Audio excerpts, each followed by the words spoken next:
Ithimba labameli bakaMokgotsi licela ukunikwa isikhathi esithe xaxa ukuze lihlole ubufakazi bomfanekiso wevideo obunikezwe umbuso ohlose ukukusebenzisa ngesikhathi sokuqulwa kwecala.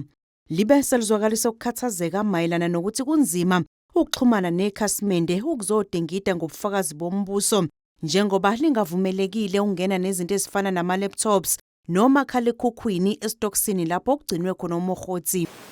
We believe that we're going to find ourselves in a predicament in relation to this particular matter on the basis that not only this particular video footage is digital in nature, but there is other evidence which has been handed over to us, which is also digital in nature.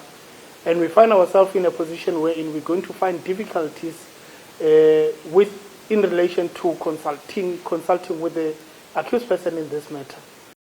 uMokgotsi ubhekene namacala okuphazamisa ukusebenza kwengalo yomthetho, ukuqamba amanga efungile nokutholakala nesibhamu esingekho emthethweni. Lamacala akhe ahlobene nesigameko sokudutshulwa kwemoto yakhe eFosloras ngoLwezi nyakenye, umbuso osola ukuthi lokhu wakwenza ngenhloso.